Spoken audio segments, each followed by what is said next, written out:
हगवणे बापलेक 7 दिवस मोकाट।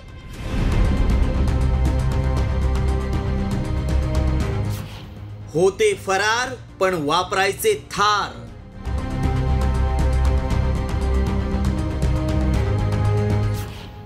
अखेर सुस्त पोलीस यंत्रणा जागी।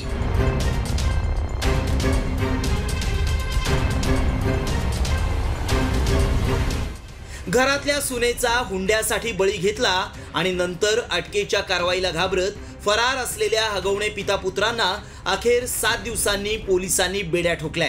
हगवणे यांच्या गुन्ह्यातील यापूर्वी 3 आरोपी अटक करण्यात आले होते। उर्वरित 2 आरोपींच्या अटकेसाठी वरिष्ठांच्या मार्गदर्शनाखाली 6 पथके ही तैनात करण्यात आली होती।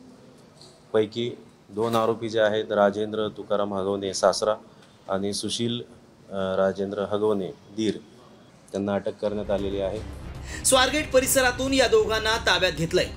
त्याआधी 7 दिवस वेगवेगळ्या गाड्या बदलत राजेंद्र हगवणे आणि सुशील हगवणे पुणे परिसरात मोकाटपणे फिरत होते।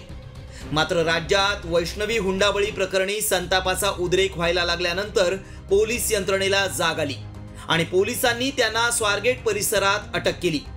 अटकेपूर्वी हे दोघं बापले कुठे कुठे लपले होते पाहूया।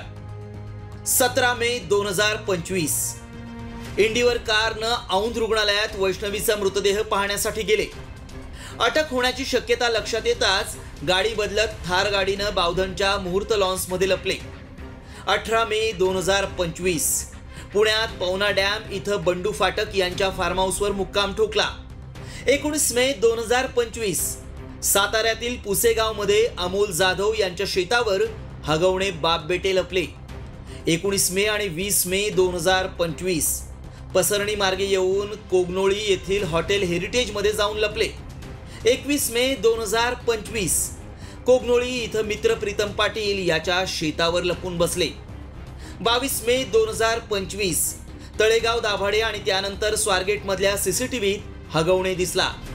23 मे 2025 स्वारगेट मधून हगवणे बापलेकाला अटक करण्यात आली।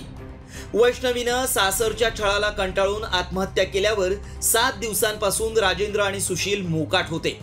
त्यामुळे प्रशासकीय यंत्रणेच्या तपासावरच अनेक प्रश्न उपस्थित केले जात आहेत। 17 मे रोजी जर राजेंद्र हगवणे औंध जिल्हा रुग्णालयात गेला होता तर त्याला त्यावेळी अटक का झाली नाही असा प्रश्न उपस्थित होतोय।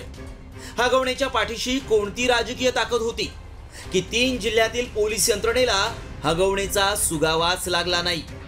कोल्हापूर, सातारा आणि पुणे या जिल्ह्यात वेगवेगळ्या गाड्या बदलत वेगवेगळ्या ठिकाणी हगवणे लपत होता। त्यावेळी तिथली पोलीस यंत्रणा काय करत होती? आता तरी वैष्णवीला न्याय मिळेल का हे पाहणं आता अतिशय महत्त्वाचं ठरणार आहे। ब्युरो रिपोर्ट, साम टीव्ही न्यूज।